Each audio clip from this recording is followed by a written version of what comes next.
আমাদের হাতে থাকা মোবাইল ফোনটি যতটুকু উপকারী ঠিক তার চেয়েও 3 গুণ বিপজ্জনক। কারণ এই ফোনটি কিন্তু আমার সাথেই যে থাকবে এমনটা কিন্তু না। রাস্তাঘাটে চলার ক্ষেত্রে আমাদের এই হাতে থাকা ফোনটি হয়তোবা চুরি হয়ে যেতে পারে, আমরা হয়তোবা হারিয়ে ফেলতে পারি বা ছিনতাইকারী আমাদের এই হাতের ফোনটিকে নিয়ে যেতে পারে। আর একটা ফোন যদি চুরি হয়ে যায় বা ছিনতাই হয়ে যায়, তখন কি সেই ফোনটাকে ওই চুরি করা লোক বা ছিনতাই করা লোক কি ফেলে রাখবে? ওই ফোনটাকে কিন্তু তাদের পরিচিত কোনো সার্ভিসিং সেন্টারে নিয়ে যাবে, সেখান থেকে কিন্তু মোবাইলটাকে বা ফোনটাকে কিন্তু আনলক করে ফেলবে। আর একটা ফোন যদি আনলক করে ফেলে, তাহলে আপনার এই ফোনে থাকা যা কিছু রয়েছে তার কি দেখার বা শোনার কোনো বাকি থাকবে? অবশ্যই না।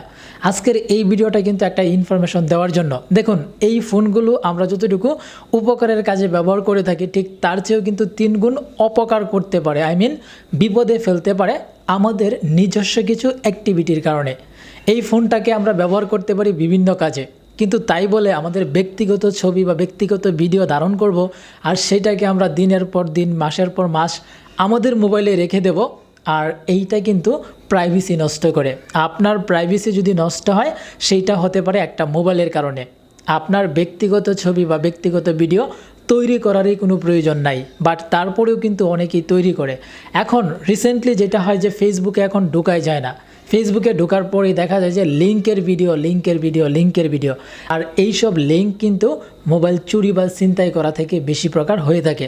দেখুন, পার্সোনালি যখন আপনি একটা ভিডিও তৈরি করবেন, আপনার কোনো ব্যক্তিগত, সেই ভিডিওটা কিন্তু আপনি সোশ্যাল মিডিয়াতে আপলোড করবেন না। কিন্তু আপনার ফোনটা যখন চুরি হয়ে যাবে বা ছিনতাই হয়ে যাবে, যখন সেই ফোনটাকে চুরি করা ফোনগুলো কিন্তু বিক্রি হয়, ছিনতাই করে ফোনগুলো কিন্তু কেউ রেখে দেয় না, আনলক করে সেই ফোনগুলোকে কিন্তু আবার কম দামে বিক্রি করে। তার পরবর্তীতে যে মূলত ফোনটিকে কিনে, তারাই মূলত এই ধরনের কাজগুলো করে থাকে। ফেসবুকে, ইউটিউবে বা সোশ্যাল মিডিয়ার যতগুলো প্ল্যাটফর্ম রয়েছে, সেইখানে কিন্তু ভিডিওগুলোকে আপলোড করে দেয়, তারপর লিঙ্ক নিয়ে মার্কেটিং শুরু করে দেয়।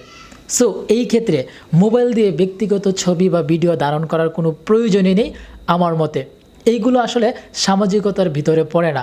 আপনি একজন সামাজিক ব্যক্তি হয়ে, আপনি একজন সচেতনমূলক লোক হয়ে আসলে এই ধরনের কাজগুলো থেকে বিরত থাকবেন। এই একটা মোবাইল ফোন আপনি যেই দিকে নিয়ে যাবেন, ঠিক মোবাইল ফোনটা কিন্তু সেই দিকেই আপনাকে প্রেজেন্ট করবে। আর সোশ্যাল মিডিয়ার কথা নাই বললাম, কারণ আপনি সোশ্যাল মিডিয়াকে কিভাবে ব্যবহার করছেন সেটা কিন্তু আপনি নিজেই বুঝতে পারবেন। যখন কারো একটা লিঙ্ক ভাইরাল হয়, তখন যে শুধুমাত্র সে একা ক্ষতিগ্রস্ত হয় এমনটা কিন্তু না। তার সাথে জড়িত পরিবার, পরিজন, আত্মীয় স্বজন এবং প্রতিবেশী প্রত্যেকেই কিন্তু ক্ষতিগ্রস্ত হয় এবং লজ্জিত হয়। আর এইটা কিন্তু শুধুমাত্র অসচেতনতার কারণে। তো এইগুলো থেকে বিরত থাকতে হলে আপনাদেরকে সচেতন হতে হবে, আর উক্ত বিষয়গুলো কিন্তু আপনাদেরকে একটু ভালো করে বুঝতে হবে। আজকের এই ভিডিওটি আপনারা প্রত্যেকেই ফেসবুকে টাইমলাইনে শেয়ার করে দিবেন। এতে করে কিন্তু অনেকেই বিষয়গুলো জানতে পারবে, বুঝতে পারবে এবং সচেতন হতে পারবে। তো সুপ্রিয় দর্শক, আজকের মতো আমি হৃদয় আপনাদের কাছ থেকে বিদায় নিচ্ছি। দেখা হবে পরবর্তীতে নতুন কোনো ভিডিওতে, নতুন কোনো ইনফরমেশন নিয়ে। সেই পর্যন্ত সকলে ভালো থাকবেন, সুস্থ থাকবেন।